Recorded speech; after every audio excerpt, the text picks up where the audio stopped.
आखातातल्या युद्धाचा मुंबईकरांच्या जेवणावर परिणाम होण्याची आता शक्यता आहे। कारण मुंबईमधले स्टॉलधारक व्यावसायिक आहेत, ते सिलेंडर मिळत नसल्यामुळे आता अडचणीत आलेत आणि पुढच्या 2 दिवसांमध्ये सिलेंडर मिळाले नाही तर स्टॉल बंद ठेवण्याची वेळ या स्टॉल धारकांवर येणार आहे।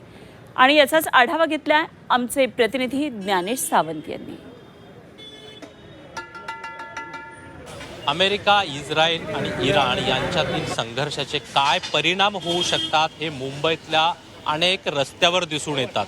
मुंबईकर हे सकाळी घराबाहेर येतात, ऑफिसात असतात, त्यांच्या व्यवसायाच्या ठिकाणी असतात आणि दुपारच्या वेळी ते जेवणासाठी बाहेर येतात। मुंबईकरांना सहज, साधं, सोपं आणि कमी किमतीमध्ये जेवण मिळावं याच्यासाठी अनेक प्रकारचे स्टॉल या ठिकाणी उभे राहिलेले आहेत। आता मी आहे दादर परिसरामध्ये। दादरमध्ये अनेक ठिकाणी खाऊ गल्ली आहेत, त्या ठिकाणी वेगवेगळ्या परिसरामध्ये स्टॉल उभे आहेत। गैस अभी नहीं मिल रहा है, ये लास्ट गैस है अभी हमारे पास बचा। आपको क्या लगता है कल से क्या करोगे आप? कल से अभी हम लोग बंद करने के हिसाब से ये हमारा लास्ट गैस है।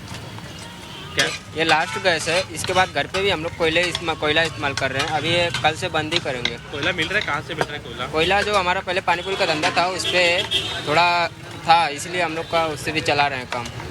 और गैस के लिए आप कहाँ जा रहे हैं, किसके साथ बात गैस कर के रहे हैं? लिए मिल ही नहीं रहा है तो कहाँ से बात करेंगे। मिल रहा है नहीं, क्या हो रहा है? आप जा रहे हैं किसको? जिससे पूछ पहले मिलता था उससे अभी बात करें तो बोल रहे नहीं अभी गैस नहीं है। क्या बोल रहे हैं? एग्जैक्ट क्या बोल रहे हैं वो आपको? बोल रहा है गैस मिलेगा ही नहीं, सीधा बोल रहा है गैस नहीं मिलेगा।